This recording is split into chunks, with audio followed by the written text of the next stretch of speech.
اس کے بعد پھر اللہ تبارک و تعالیٰ نے فرمایا کہ اللہ لا الہ الا ہو، اللہ کون ہے؟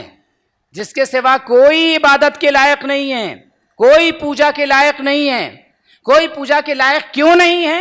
اس لیے کہ جتنی پرفیکشن کی کوالٹیز ہو سکتی ہیں، جتنی کمال کی صفتیں ہو سکتی ہیں، جتنے ایٹریبیوٹس ہو سکتے ہیں پرفیکشن کے، وہ سارے ایٹریبیوٹس اور ساری صفات اللہ کے اندر بتمام و کمال موجود ہیں۔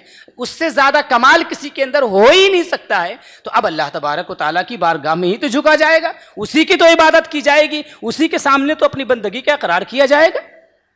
اللہ نے فرمایا اللہ لا الہ الا ہو، اللہ کے سوا کوئی عبادت کے لائق نہیں۔ اور اے میرے بندو، اللہ کو اگر یاد کرنا ہو نا تو اللہ کو یاد کرنے کے لیے ایک نام نہیں ہے، لہ الاسماء الحسنی، اس کے اچھے اچھے پیارے پیارے نام ہیں۔ ایک دوسرے مقام پہ اللہ نے فرمایا وَلِلَّهِ الْأَسْمَاءُ الْحُسْنَى، اللہ ہی کے لیے اچھے اچھے نام ہیں، فَادْعُوهُ بِهَا، تو ان اچھے اچھے ناموں سے اللہ کو پکارا کرو نا۔ اللہ تبارک و تعالیٰ کے ناموں کے بارے میں علماء نے فرمایا کہ ہر نام کا بندہ مومن کے ساتھ ایک خاص تعلق ہے۔ علماء نے بیان فرمایا کہ مثلا آپ کو روزی چاہیے تو اللہ کو صفت الرزاق سے یاد کیجئے، روزی مل جائے گی۔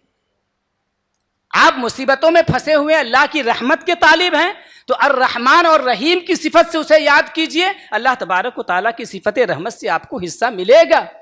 اللہ تبارک و تعالیٰ کا انعام چاہیے تو المنعام اس کی صفت ہے، انعام بہت زیادہ انعام فرمانے والی ذات، تو اللہ کی صفت المنعام سے اس کو یاد کیجئے، اللہ تبارک و تعالیٰ کا انعام آپ پر اترے گا۔ تو بندوں کو اپنے اللہ تعالیٰ نے اپنی ذات سے کنیکٹ کرنے کے لیے ان اسما کو دیا ہے، ان اسما کا ذکر فرمایا ہے تاکہ بندے ان اسما سے اپنے رب کو یاد کر سکیں، اللہ تبارک و تعالیٰ سے اپنا رشتہ ہم جوڑ سکیں۔